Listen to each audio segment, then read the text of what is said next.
recognized symbol of excellence in sports entertainment.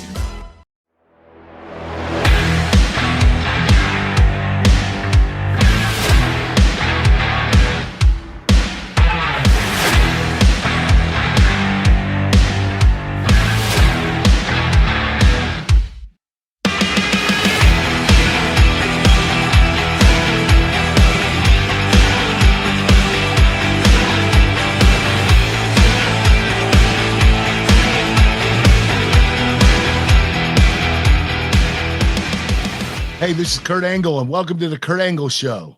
On the show today, we'll be discussing my first WWE title win after the brand split over the Big Show.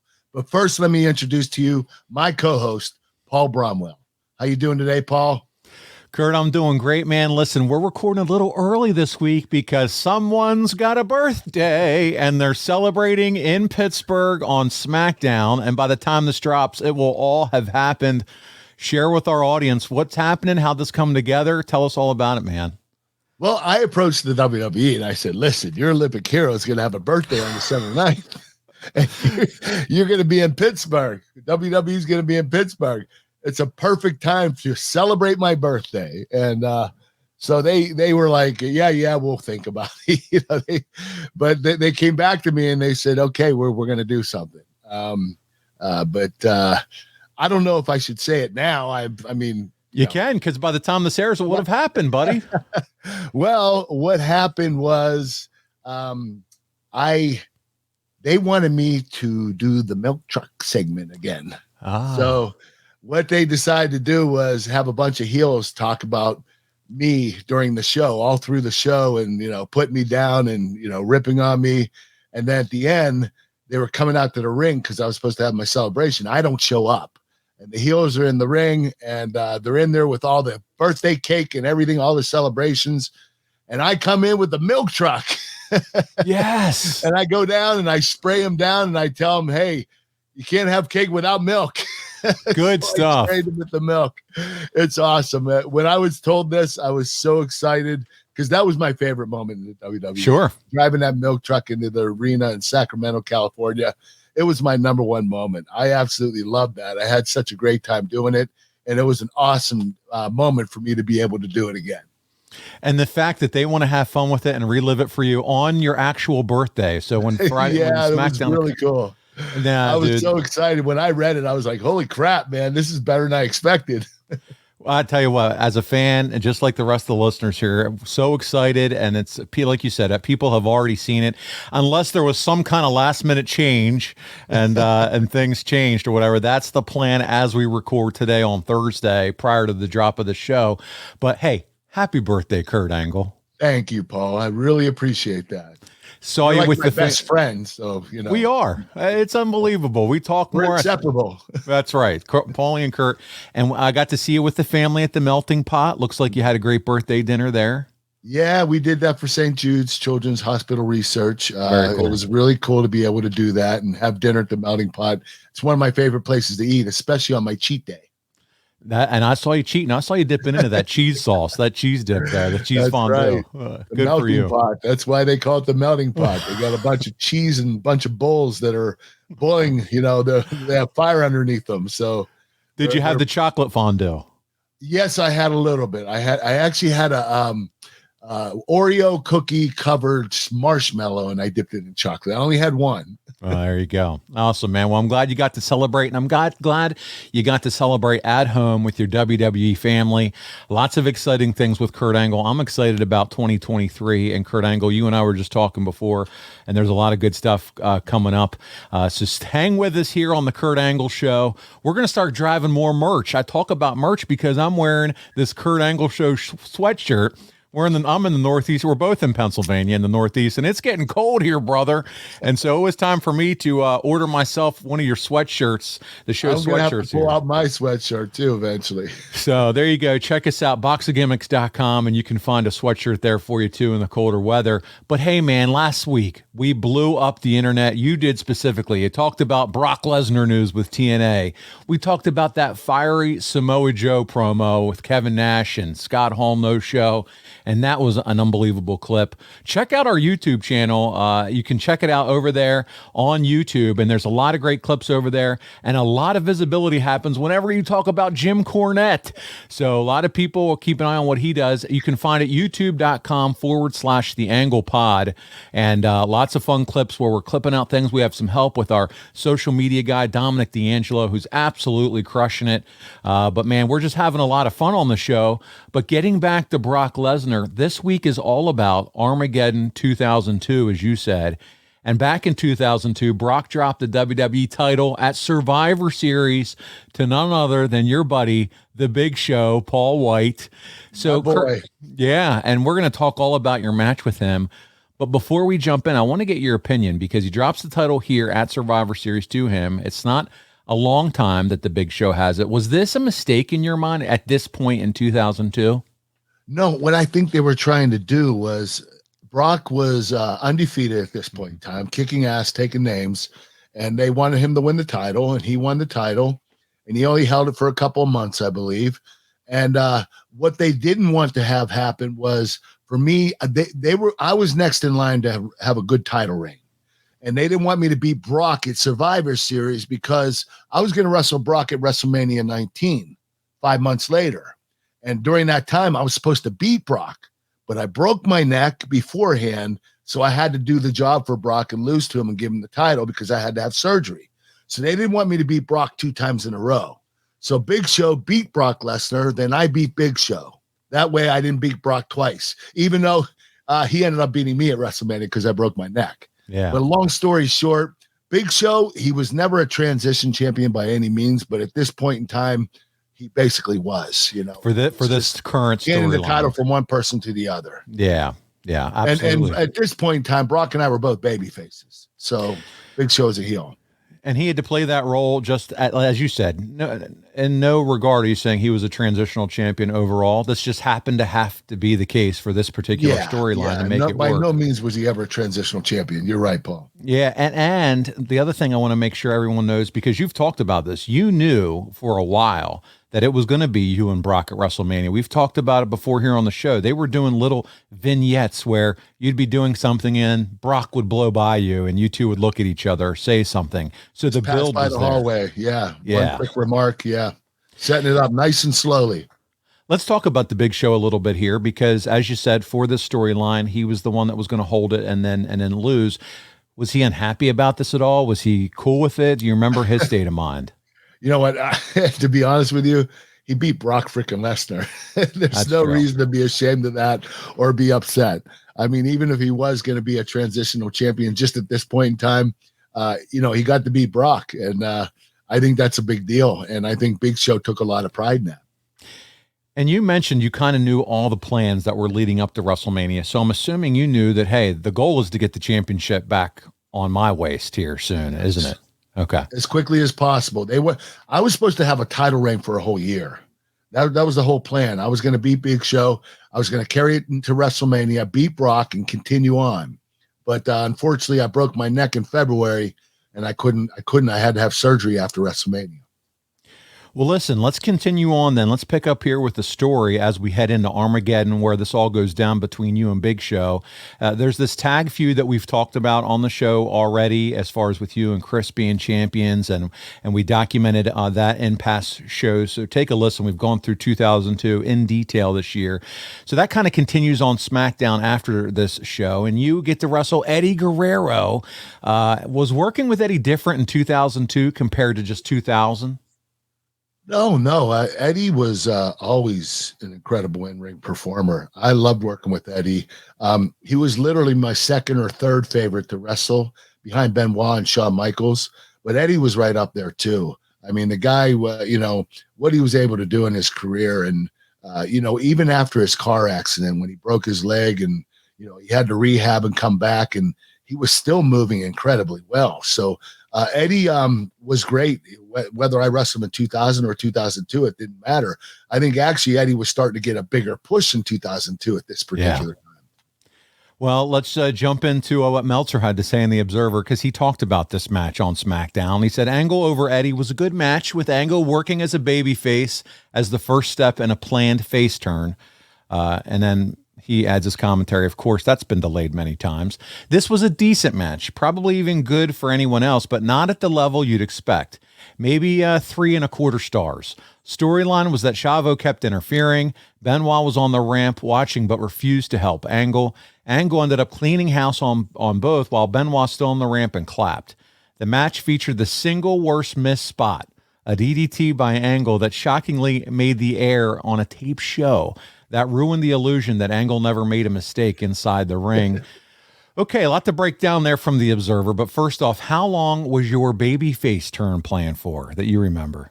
I absolutely have no idea. I know that I was going to have a nice long title reign, probably up until SummerSlam or after that the following year.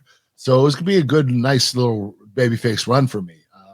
This was my third title reign, and I know I beat The Rock the first time, yeah, and Stone Cold Steve Austin the second time, and this time was Big Show. So this is my first time as a No, I was against Stone Cold Steve Austin. I was a babyface too. So yeah. I went back and forth, baby heel, like so many times. It was ridiculous. I can't even remember what occurred. Yeah, it's hard to keep up with at this point because it's happening so quickly. Kurt, did you think your babyface turn was hurt by what ended up being Brock's babyface turn and then Big Show's heel turn at Survivor Series? No, I don't think it was going to hurt. I think that what they were planning on doing at WrestleMania was a double babyface match. And they've done that before at WrestleMania, and obviously during the match, somebody would turn heel. Like I think Stone Cold Steve Austin, when he wrestled The Rock at WrestleMania, they were both baby faces. And I think Stone Cold turned on The Rock and turned heel. So maybe they had the same plan for us. I'd imagine I'd be the one that would turn heel at WrestleMania, obviously. But the plan was, what I know is that I was going to continue on as champion for almost a year. So unfortunately, that didn't happen because I broke my neck. So listen, as we go through this, Kurt, it's probably a little bit confusing. All this heel, babyface, turn. You even said I turned baby heel so many times. I'm dizzy. Did you think it made it confusing for the viewers themselves too? Because they're trying to keep up. You know what? I had such a love-hate relationship with the fans. It really they didn't really start really appreciating me until 2003. Where at that point in time, it was really hard to turn heel. It was a difficult time because, turning baby and heel, a lot of times the fans, when I turned baby at the beginning, they didn't accept me as a baby face because they liked me as a heel. They enjoyed booing me and telling me I suck. So it was really difficult to be a baby face for me in particular in the WWE. And now you're a baby face that they still love telling you that you suck. So you can't win. I'm a baby face because I'm retired and they feel sorry for me. Yeah, but they still want to make sure they sing "You Suck" as part of that song. So. Yes, they love singing "You Suck." You're right. Listen, here comes something fun as we have fun talking about this. They show a feature on the November 23rd edition of WWE Confidential. All right, so you guys want to check this out. Kurt, you're doing a supermarket sweep dash competition at a Kmart. You and 3 separate contestants having a lot of time to get as much stuff in the supermarket carts as you can.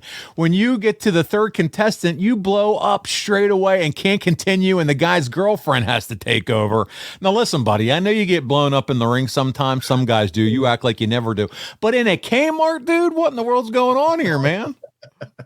Well, let me tell you this. I didn't blow up. Oh, there's no way I blew up. Listen, I probably just didn't feel like doing it anymore. So I told his girlfriend, just take over. But listen, I've only blown up once in my career. Here we go. That I remember. And that was against Stone Cold Steve Austin in Fresno. Right, yeah. He never let me forget about it. Yeah. He always texts me every week, don't forget Fresno, because I blew up. It's the only time I've ever blown up in my life. And I'm sticking by it. I did not blow up during this supermarket thing I did. The supermarket thing, but did you remember this at all at Kmart? Did you have fun? Yeah. You had to go around, pick as many things as you could. And, it was, you know what? It was just like a shop fest. It was just a competition where you had to accrue as much as you could, and I think you had to find certain items too. Yeah, the big pricey items because you want it to be the highest dollar amount. This is what Kurt Angle now calls shopping for Christmas with his kids. Okay, that is supermarket sweep. There we go. Oh, I love it, man. And at a Kmart, I used to love a Kmart growing up. There you go. Kmart was awesome. Yeah, back in the day. Yeah, they had the little cafe. They had the whole 9 yards there. So, all right, let's move on. So that was going on back then. But at the Thanksgiving SmackDown, Brock now is suspended by Stephanie for attacking Big Show the previous week, and you end up teaming with Benoit to take on Los Guerreros. Let's watch this. We have this clip. It's clip 1 of the week, SmackDown, November 28th. We're going to watch the ending together, and then I'll talk about what the notes were from the Observer. So here we go. German suplex. Kurt Angle with his hands locked around the waist, and Eddie grabbed the referee, delivered the low blow, then the DDT. The sneaky sly Eddie Guerrero could be feeling froggy. Splash is coming up. The frog splash, but Angle rolls out of the way. Look out! Angle slam! And Chavo walks into an Angle slam again. And Benoit with the cross face on Eddie Guerrero. What the hell's Angle doing? Into an ankle lock. I don't think Angle wanted Benoit to get the glory for himself, and now the partners are beginning to self-destruct. Can't we all just get along? Obviously, Benoit and Angle can't, as Chavo with a shot, but he fell into a German suplex of Benoit. Angle down in the corner, and Benoit, the crossface, again to Eddie Guerrero. Will Guerrero tap it out the ankle lock? The ankle lock and the crossface.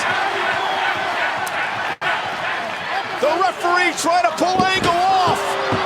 Chavo into the ring. Eddie's tapping. Referee didn't see it, and Chavo broke up the crossface. Chavo clearing the ring of Kurt Angle. The hell's he go? Referee's down. He's gone to the top rope, you big dummy. Benoit's down. Eddie's down. Chavo. The frog splash! That's Eddie's move, and Chavo did it with perfection. Eddie crawls into the cover. The Guerreros are going to steal it. No! Benoit got the shoulder you can't keep Chris Benoit down. What heart by the Rabid Wolverine. And Eddie Guerrero cannot believe it. He's pitching a fit. You only get this kind of action here on SmackDown. Every Thursday night as Eddie Guerrero heads to the top rope. Latino Heat hoping to put the finishing touches on this matchup. Look out! It's Kurt Angle from the top rope. Eddie Guerrero with authority. And look at referee Mike Chioda in Angle's face. And look at Chavo with the championship to the temple of Chris Benoit. And the referee never saw it. Chavo cleared the ring of the evidence. And Eddie Guerrero crawling onto Benoit. Damn it! The Guerreros retain the titles. Here are your winners and still tag team champions, Chavo and Eddie Guerrero. Damn it, those Guerreros, they do it again. Mike Chioda had them fooled. Freaking cheaters. Freaking cheaters. You know what? So that was a pretty slick finish. I really like that. Yeah, it wasn't bad. Yeah. Let's hear what the Observer had to say, because we love to see what Dave has to say. Los Guerreros beat Angle and Benoit in a very good match. Not of the caliber of the best SmackDown matches of the past months, but the best thing on the show. Buddy, that tells you how good the wrestling action was on SmackDown at this time. It was stellar. Yeah. We were really hot at this particular time. You're right. He said Benoit and Angle were back to feuding as Angle broke up a sure win when Benoit had Eddie in the crossface. Benoit also kicked out of Eddie's frog splash before taking a belt shot to the head. So we took a look at that. But this is the sort of blow off of all the tag team work that had been built up for the last few months here on SmackDown, Kurt. And the SmackDown 6 is no more. So let's talk about it. Were you sad to see this chapter end for you here? Yes, I was. I was really sad to see it because we were having such a great run. These three tag teams had incredible matches together. But at the same time, it was now time for Kurt Angle to get back in the world title hunt. And that meant that this had to end for me to begin the world title hunt where I wrestled Big Show and won the title from him. You knew about Big Show and taking the title. You knew that eventually this was going to lead to Brock at Mania. Did you already know, too, this was going to be Benoit at Rumble? Yes. I knew I was going to wrestle Chris. That's why we were not getting along, and we were kind of pushing that storyline a little bit, and we worked up till Royal Rumble. And I will tell you this, my match with Chris Benoit at the Royal Rumble 2003 was the best match I ever had in my life. It's the one I'm most proud of, and I actually had knee surgery before that. So I wasn't 100%, but after I got done with that match, I was really upset. I thought the match sucked, and I watched it over, and I was like, "Holy crap, this is the best match I've ever had in my career." And I'm going to actually put it on above Shawn Michaels WrestleMania 21. This match I would have loved for it to be at WrestleMania. That would have been my dream come true. Wow. Nah, it's good though, as we talked through this, to really understand how far things were mapped out at this point. As far as the WrestleMania build, you and Brock, the Royal Rumble, the only problem with me, Paul, is they couldn't map shit out because I got injured so much. Right. They didn't know if I was going to make it or not. They tried, Kurt. They tried. Let's talk about it because you brought it up. You mentioned your knee issues. So you're still doing tag matches between the pay-per-views on house shows. You're teaming with Chris against the Guerreros. They're winning every night. But how much less taxing is doing tag matches, at least, than single matches? That's got to help with some of the knee issues, right? Oh, yeah. If you have any injury, you can work around it. Like if I couldn't run because of my knee, Benoit would do all the running. If I couldn't bump because of my back, Benoit would do all the bumping. So I could go in there at selective times and do what I need to do to stay busy in the match, but Benoit would take most of the stuff. And so it was a lot easier for me. I was able to protect my knee at this particular time. There you go. Let's move on. It's December the 5th as we continue this storyline, this build to Armageddon. We're in Dallas. We're setting up the main event finally for Armageddon. And it's an incredible main event, Kurt. You won over Benoit, Edge, and Eddie in a fatal four-way to get a shot at Big Show at Armageddon. So the story's in place. But in our second clip of the week, we have 4 total. We have the ending of that match. And then I'm obviously going to read a little bit of what Meltzer had to say about it. So let's check it out. December 5th. 2002, that clip from SmackDown. Well, I don't know about this. This is a high-risk maneuver. Edge might be going a little far here. We've seen Edge do this before. It's all or nothing for Edge and for Kurt Angle. Angle knocked off the second rope. He's going to nail it, Cole. High-risk maneuver. Edge is perched. Edge is up there. Drop position. Kick, got it. Edge crawls into the cover. Edge is going to beat Kurt Angle. He's going down. You could almost hear the air come out of this building when Kurt Angle kicked out yet again. I think Edge just single waved up for Kurt to get up. Yeah, he is. Edge is telling him, get up. He is. He wants this spear, Cole. I think Edge might beat Angle if he hits the spear. Edge went for the spear and he got a boot to the face. Great Angle punt. kicked him right in the face. Great punt to the mush. Angle slammed to Edge. And Kurt Angle, will this be it? Hook of the leg. And Edge kicked out. Oh my God. I was just about to say, take your hat off to Edge. What a match. And he kicks out of an ankle slam. And Kurt Angle cannot believe it. Kurt Angle saying, what else do I got to do? And Kurt Angle locks in the ankle lock. Smart. I agree with Kurt doing this. Does Edge have anything left? I don't think so, Cole. Can Edge counter the ankle lock again? I don't know how he can, even though I wouldn't be surprised if he did. It's a shock to the world, but Angle's got that ankle lock locked in the center of the ring. Edge has nowhere to go. Look at the pain on the man's face. And Edge covered. He rolls Angle through. He did it. No. God. And Kurt Angle again into the ankle lock. Hold into an ankle lock. Edge can't get out of this again. There's no way. It'll be the third time in the matchup, right? Third time. Edge is desperately trying to crawl, trying to reach for that bottom rope. Kurt talking trash. Edge reversed it again. Angle hung on. Kurt Angle hung on. Like a pit bull locking his jaws. Angle ain't letting go of the ankle this time. Kurt Angle knows what's at stake here. A trip to Armageddon. A shot at the Big Show in the title. That's what's at stake. That's That's why Edge continues to crawl and make it to the rope again. He did it. Angle's got to let go of that. But Angle won't release it. It's Enzuigiri. I don't know how much he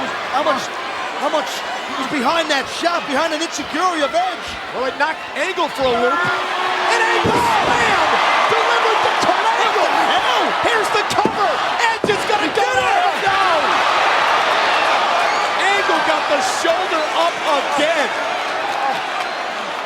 Near fall after near fall after near fall. Oh my God, we're witnessing a classic. Just listen to the desperation, the fatigue in the voice of Edge. That's how important that WWE Championship is. That the Big Show has. That Heyman's looking over the Big Show with. Edge and Angle both won a shot at Armageddon at the Big Show's championship. Edge again, high-risk maneuver to the top rope. Kurt Angle to his feet. Here comes Kurt Angle. Angle halfway across the ring. Hey, I'm going on a limb. If Angle gets the cover, it's Here's the over. cover. That's it. Edge. Angle is going to Armageddon to meet the Big Show. Wait a minute.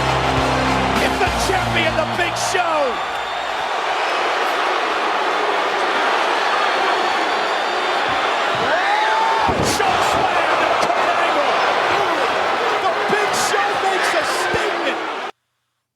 God, his choke slams, man. They're no He's joke. one big man, man. I didn't realize how big he was till I saw him right there. Man. So let's get into it. From the Observer, can't say anything bad overall about a show with a 4.5-star main event with Angle's win over Benoit, Eddie Guerrero, and Edge. I mean, just listen to the 4 people in that match. How could it be anything less than a 5-star match? I will tell you this. You were looking at the 4 best workers in the business at that particular time. All 4 of us had to be the top 4 best workers. Oh, incredible group here. Edge was tremendous in selling his earlier beating from Albert, the whole match, and making the strong comeback at the end. Can't say enough for Angle. Some super near falls at the end. The interviews took more of a serious tone to them as Angle, and especially Benoit and Edge, made the main event important and the title an elusive dream. So Dave really puts this match over. Kurt, such a great match, and it's really sad to see all this come to an end. You had to be proud of the body of work that you all had done in the last few months, right? Oh, yes. And you know what? I have to point out Edge. The reason why he's so freaking good is because he sells everything. I mean, even if he had a match the week before, the following week he would sell the injury he had. He was so good at that, and that's what separated him from the rest. Yeah, right. He was just that good, and that is one thing that you can't teach. I mean, you could teach it to a certain degree, but a lot of guys are going to forget to do it. But once you have it embedded in your head that selling is the most important thing in the world, you're going to have a great career. Buddy, that's something that you hear a lot of people talk about today's current product is they're so rushing into the next spot and the next spot and keeping that Sports Center highlight action going that the art of selling is a lost art. It's starting to, go away. You're absolutely right. But that is the problem. They do so many, incredible moves and spots and stunts, and they don't really sell them. And that is an issue, definitely. You talk about Edge, it made me think about Shawn Michaels. That's what helped make him grow. Shawn was a great seller too. Yes. Yeah. Incredible. Well, on the Go Home SmackDown from Atlanta, the program is sort of launched. Here we go. I'm going to read what Dave said here. They started the Angle Lesnar program as Angle came to a Lesnar autograph signing and said if he could get Lesnar off suspension, could Lesnar be in his corner at Armageddon? So, buddy, we see it all starting to be scripted out here. Angle also said that if he won the title and defended against Lesnar, it would be the greatest match in WWE history. Lesnar said he'd think about it. We have the clip. Let's check it out. Our third clip of the week, Lesnar and Angle from SmackDown, December 12th, 2002. Kurt Angle. What do you want? Can I talk to you? Folks, Brock Lesnar's going to take a 5-minute break. He'll be back in 5 minutes to sign autographs. Sorry for the inconvenience. Thank you. I'll be right back. Excuse me.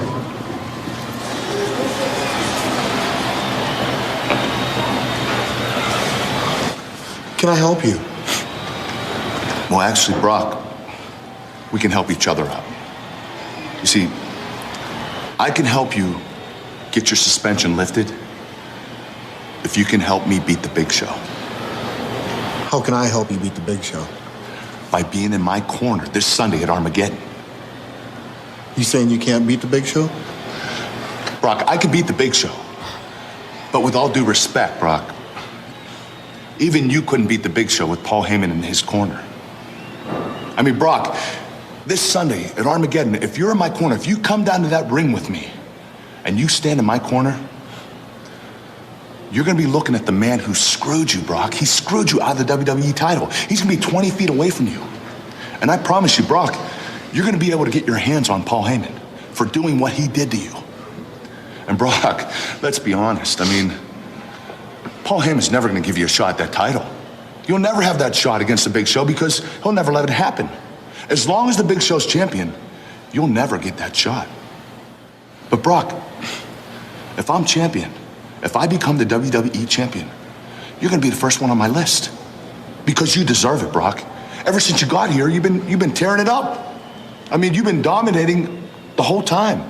You know, I am impressed by what I see, Brock. And I'll tell you this, Brock, you're an NCAA champion, okay? You national champion. You remember that feeling, right? Well, don't tell me for a second you haven't thought about what it would be like to face an Olympic champion, to perhaps beat an Olympic champion, if you can. Tell me you haven't thought about that. Yes, I've thought about that many times, Kurt. Well, I have too, Brock. I've been thinking about that since you came here. I mean, Brock, I know you're a competitor, and you want to face the very best. It's right here, Brock. Angle versus Lesnar, the greatest match in WWE history. All I'm asking, Brock, is if you can help me out. And if you help me out, I'll help you out. What do you say? If you can get my suspension lifted, Kurt, Yeah? I'll think about it. Okay. Now, if you'll excuse me, I have some business to attend to. Sorry for the inconvenience.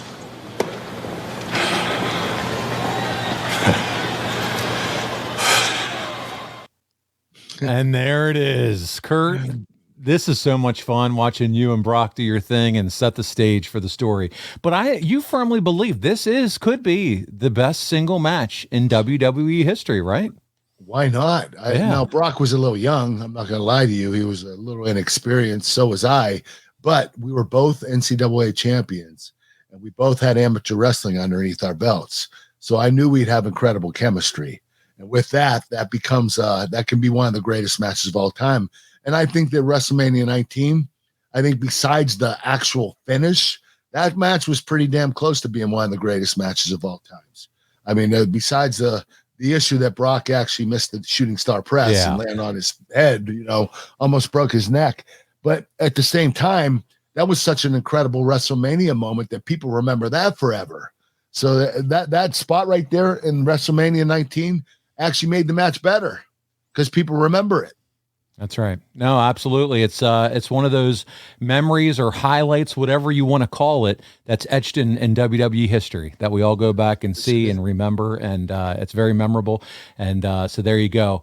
Let's talk a little bit about what the Observer had to say in terms of the rest of that SmackDown. So in the main event, Big Show and A-Train beat Angle and Edge. I should point out that after feuding much of this year, including a hair match and never doing one angle to get together, Angle and Edge were teaming with not so much as an angle or interview to get them together. If wrestlers who are supposed to hate each other get together with at least giving the fans a plausible reason, the fans are going to believe in their characters. Even in a bad soap opera, when two people have hated each other all season and they get together, there's at least a story line and a reason for it. Anyway, Angle used the Angle Slam on show, but Heyman distracted him, turned around, and got choke slammed and pinned. Angle and Edge didn't get a lot of offense in as the match seemed designed to get A-Train over as a new headliner. A-Train laid Angle out after the match and stood over him. So there's a lot to talk about here, Kurt. Let's talk about the A-Train push. The now Matt Bloom created a lot of controversy, it's supposedly back then. The spot was supposed to go to Matt Hardy, who was, due to injury to Rey Mysterio and put him on the shelf for his with his knee injury. Are you there that night when Matt finds out about all this? Yes. I knew Matt was upset, and I didn't blame him for that. It was supposed to be his spot, and they decided at the last second to put A-Train in that spot. But A-Train was such a great athlete for his size.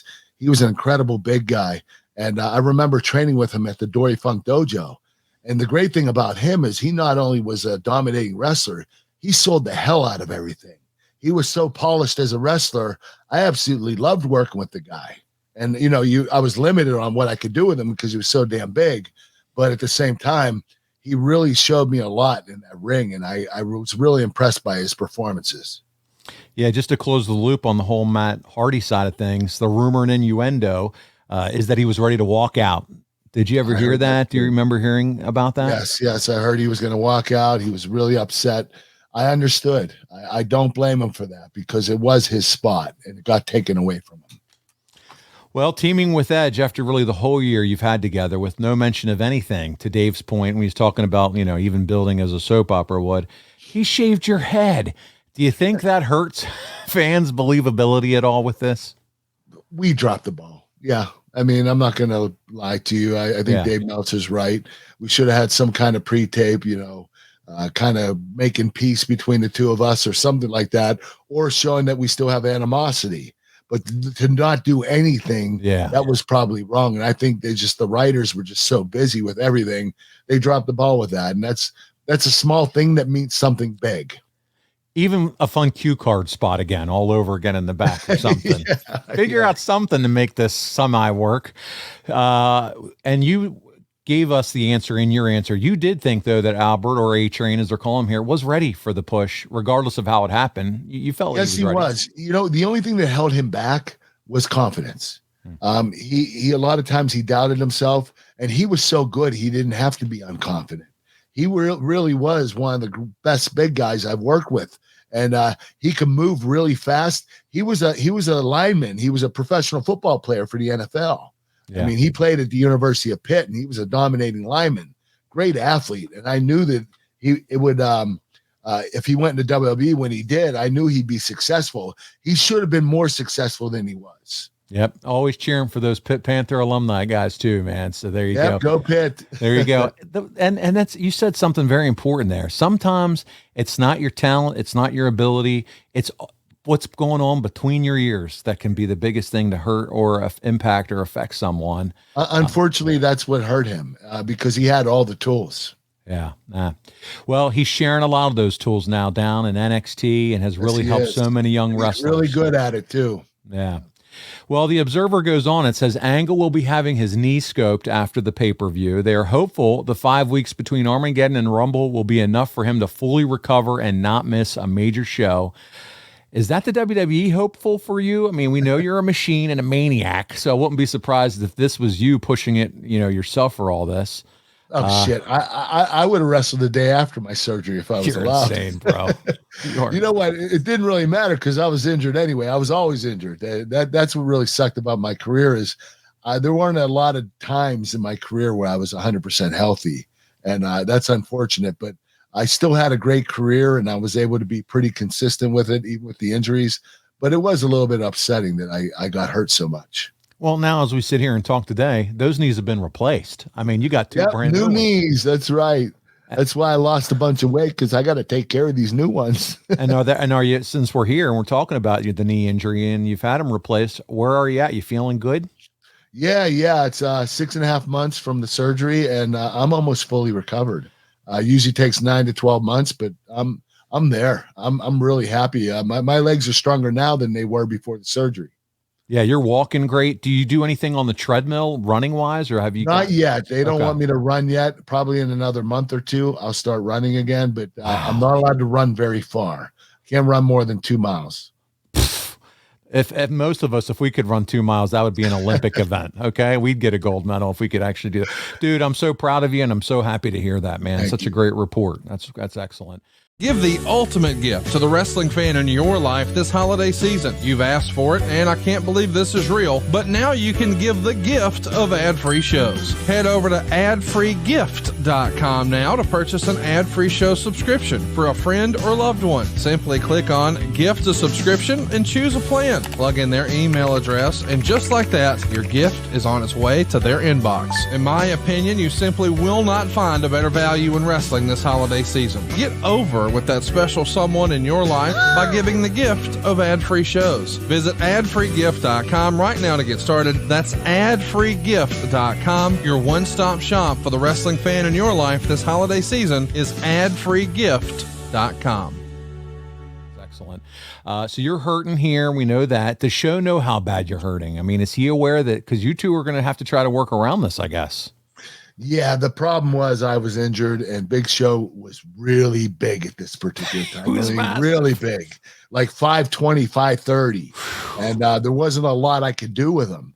And he was, this is when he was powerlifting too. He was strong as an animal right now at that particular time. And he was very scary to be in the ring with. I mean, when he grabbed me for that choke slam earlier, and he was cutting a promo in my face, he was literally choking the shit out of me. I was like, Show, ease up, buddy. He was really strong at this particular time. So I wasn't able to do a lot with him to begin with, but with the knee injury, it made it even worse. And you got to think like things like the Olympic slam. I mean, Show has got to be really jumping off the mat for something like that. And you know what? He did, for the most part, he was always getting up for me. But at this point in time, he weighed probably more than he ever weighed in his career. I mean, this is when he was really lifting really hard and eating a lot of protein and just trying to get as big as he could. And this was Show at his biggest. Yeah, that clip that we saw, he looked like an absolute monstrosity. So I completely... Not much fat on him either. He was jacked at this particular massive. time. Yeah. Well, the show on December 15th, we're going to get into this a little bit here, from Fort Lauderdale is more remembered for a couple things other than your title victory, sadly. Triple H and Shawn Michaels in the main event do a 3 stages of hell match where Hunter would win and regain the world title from Shawn. They would do a street fight, a cage match, and then a ladder match. When you have those 3 gimmick matches to follow you, how hard is it, Kurt, to put together a spectacular match? They would have, you have to follow this. I mean, what's going on? Did we follow that match? They followed you, but hey, coming up after what me and Big Show are going to do, these two are going to most likely steal the show. I will tell you this. Thank the good Lord we didn't go on last because that match was incredible. What they had, that 3 degrees of pain or whatever it was. 3 stages of hell. 3 stages of hell. Yeah. That was an incredible match. And I knew that Triple H and Shawn were going to steal the show with that. They obviously mapped that out themselves. They obviously put that match together and planned it out as it was. I mean, they probably came up with the idea themselves. And I don't blame them. I mean, if you have a match like that, you're going to steal the show regardless. So I'm just glad that we went on before them. Yeah, no, absolutely. Let's talk about another infamous deal that went on at the show. And that's the infamous lesbian angle with Tori Wilson and Dawn Marie over Tori's dad, Al.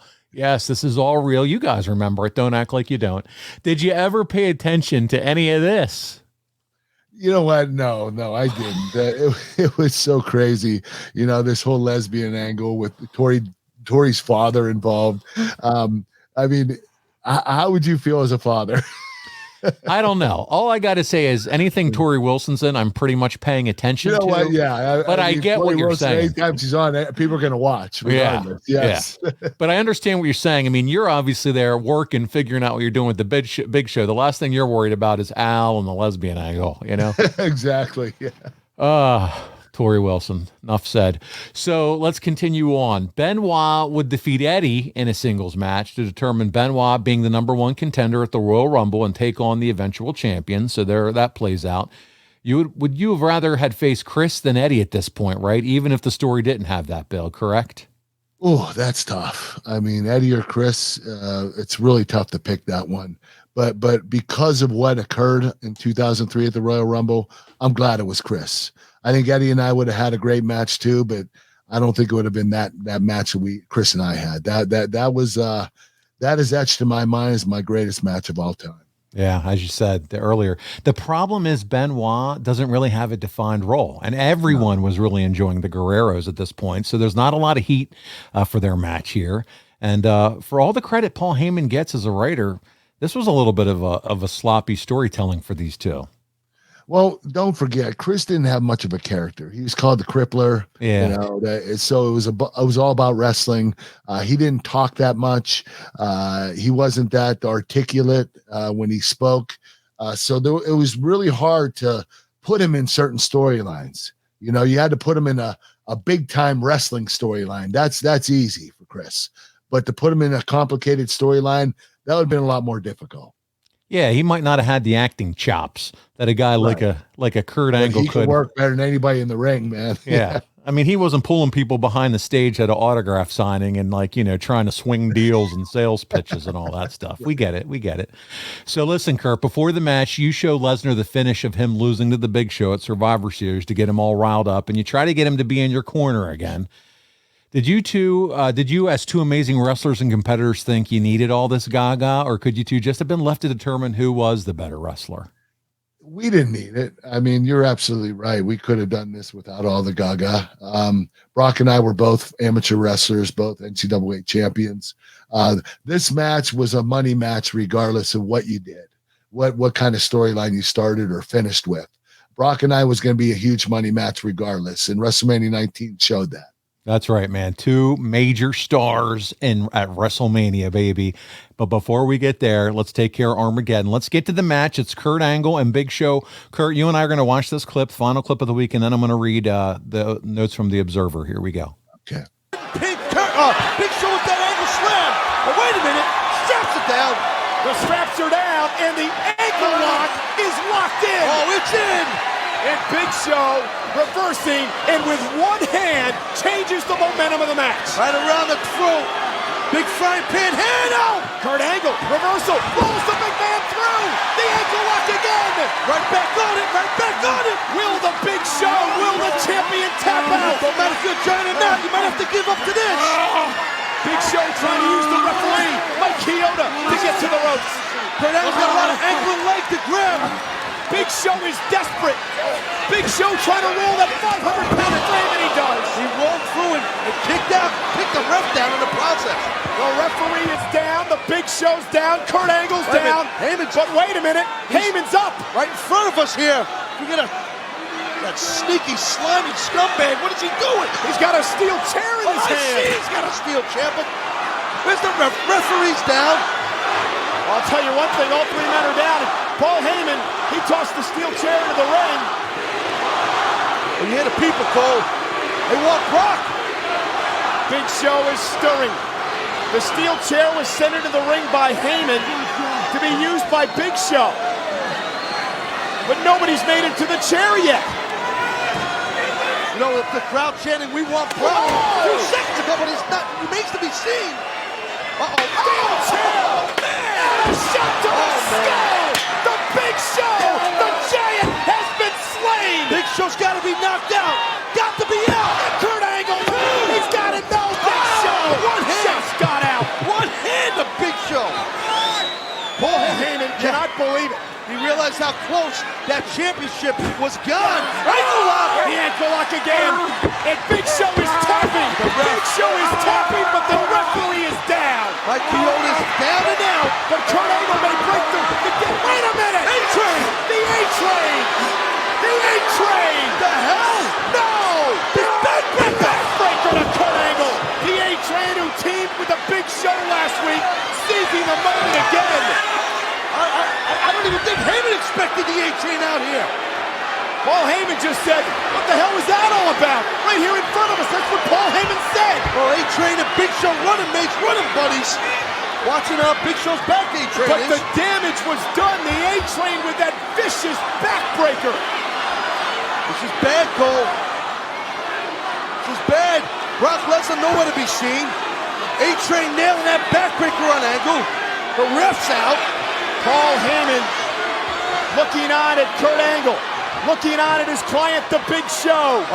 The Big Show is going to kill off the choke slam. Wait a minute! Lesnar is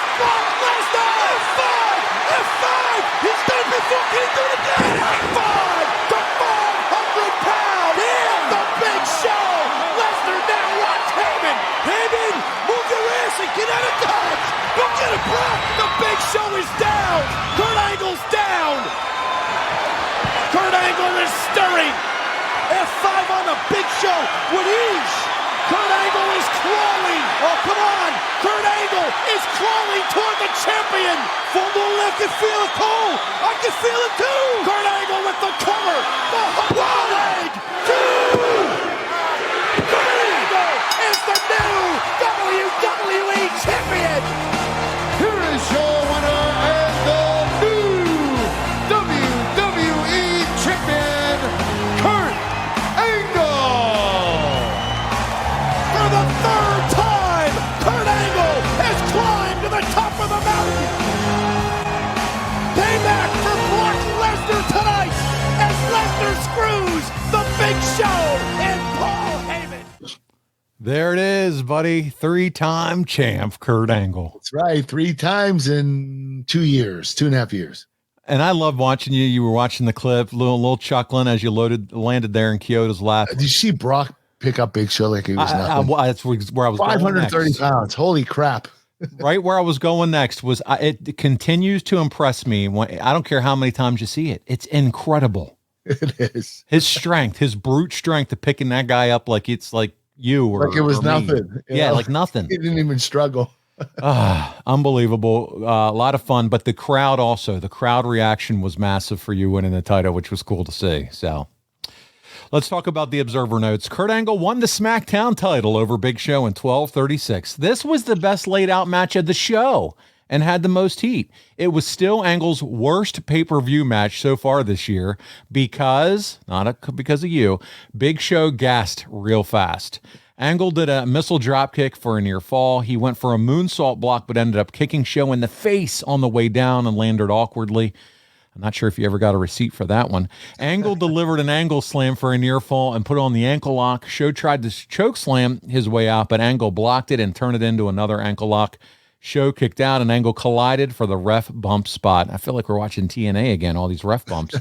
Paul Heyman, who had gotten clobbered early on in the match, threw in a chair, but Angle used it with one of those brutal, brain-rattling shots for a near fall.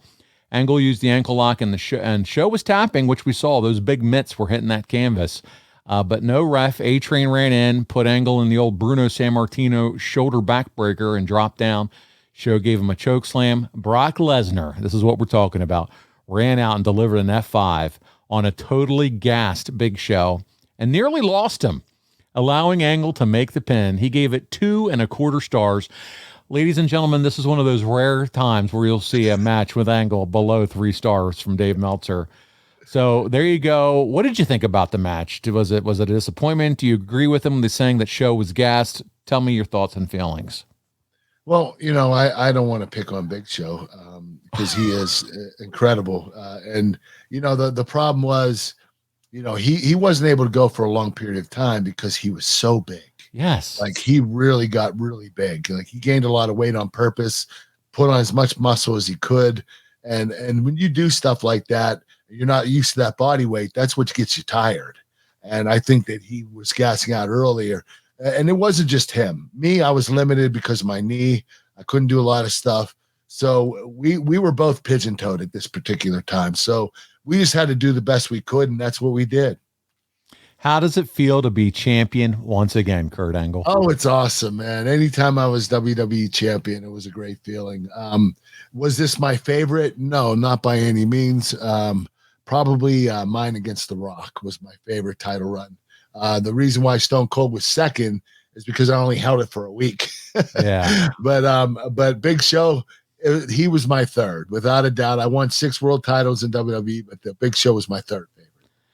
And plus, let's talk about that. You beat The Rock and you beat Stone Cold. I mean, come on, for your first 2 titles in the business. My first year and a half in the business. Yeah. That's a hell of a resume, my friend. You could have stopped winning titles there. You could have stopped winning titles right there. Yeah. You're set for life. All right, buddy. Hey, we got some fan questions, so let's roll through these. A lot of fun questions here, so let's do it. Wrestling Alternate Commentary said, do you think Big Show, a.k.a. Paul White, could have had a longer run with the WWE title in 2002, 2003? Yeah, I think he would have had a great run, but it wasn't the plan for him to have the run. It was supposed to be for me. And the whole reason why he beat Brock is so I didn't have to beat Brock because they didn't want me to beat Brock twice. because like I said before, I was supposed to be in WrestleMania, which I didn't, unfortunately. But no, Big Show could have had a great title run. He was always good as a champion. But usually he did work as a heel when he was champion, and rightfully so. He was such a big guy, and he was so dominating as a wrestler that the fans knew that he was most likely going to win. So they wanted to cheer against him. They wanted to cheer for the underdog, which I was, and what Brock Lesnar was when he wrestled Big Show. Buddy, when you talk about believability, okay, as a wrestler or as someone holding the title, it doesn't get much more believable than a guy that size being, winning. Big Show, yeah. I mean, come on. Put the title on him anytime. Yeah. And fans are going to believe it because he's so big and dominating. Yeah. Right. If you build him the right way as such a big badass, then what's there not to? Well, I don't understand how he would hold the title. Really? Right. He would kill all of us. Matt Godfrey's up next. Kurt, was this your favorite match versus the Big Show? No, I've had better matches with Big Show. In particular, I had a triple threat match against him and Brock, I believe, later on that year. And that was my favorite match with the Big Show. I always loved working with Big Show because he was safe. And whenever I do something like he would do a choke slam, I would turn it into a roll up where I'd get the ankle lock on him. And he would hold me up for that. He was really good at doing that stuff. So I could do transitional stuff with Big Show. That's awesome. I enjoy doing it with him. Man, that's really cool too, especially like you said, when you think of a guy that big and he's safe and you can do transitional moves with. Can't ask for a better partner to do that type of thing with a guy that size. Brad Stanton, he's up next. He says, what kind of approach do you take when working with a giant? You know what? You just know you're going to bump a lot and you're going to sell a lot. You're going to get your little offense in here and there, and you have to make it count. But it's a lot more difficult working with a guy that size than anybody else. That's just the way it is, and that's how it's going to be. And Brad, you'll understand this. At Top Guy Weekend, when Kurt gets his hands on you, you're going to have that same, you're going to have to figure out that same approach. How do you approach an Olympic gold medalist? So, that's something right. for you to figure out as well, too. He'll know what I mean by that. Brian Haremza, I always remember this match because of the giant knee brace you wore. How different was it wrestling with it, and did it make it more difficult to work in? Yeah, I was limited. I couldn't bend my knee all the way. There were certain things I couldn't do. When you have a knee brace on that size, it's going to inhibit you from doing certain things. And I was limited at this point in time. Kurt, next week, we're going to take a look back 10 years ago in TNA, wrestling Jeff Hardy, AJ Styles, love it, becoming tag champs again, the 2012 Bound for Glory series, and then Aces and Eights invades. All that and more next week. We have fun when we go back into those TNA days. I'm looking forward to it. Yeah, TNA was a lot of fun. I actually had a little more fun there, and I think it's because I didn't have as many injuries and, the painkiller problem back then. In TNA, I was able to, I was actually coming into my own when I left the WWE, and I got better as a wrestler in TNA. And that's hard to say because I had some great matches in WWE and some of my favorite matches, but I just became a better wrestler when I got to TNA.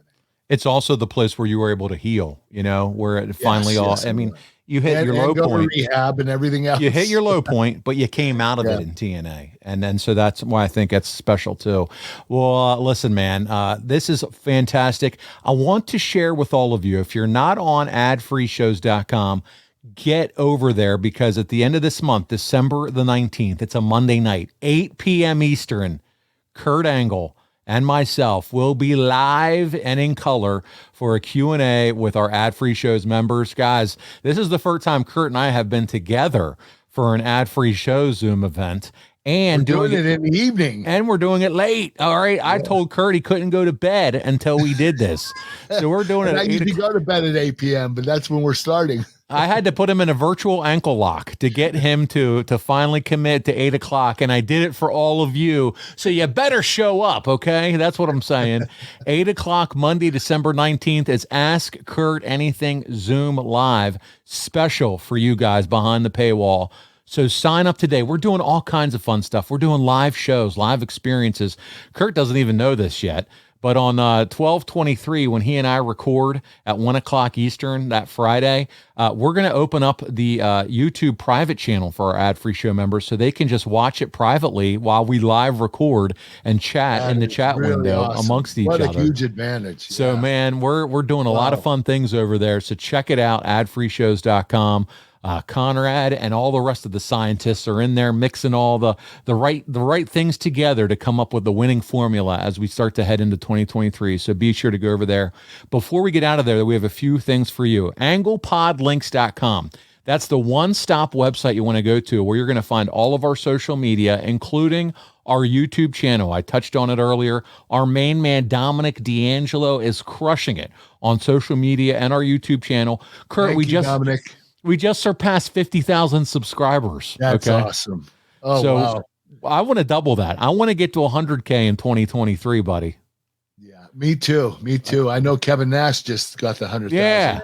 I would love to get 100,000. Please, everybody, please. Smash the subscribe button. It's time for us to take it up a notch in 2023. It's youtube.com/theanglepod. And so we appreciate your support over there. Kurt, go ahead and twist that chair, grab those snack bags, because it's time to talk about physicallyfit.com, man. You know what? I need to come up with different flavors. I show these every single time. This is Kung Po and honey mustard. Yeah.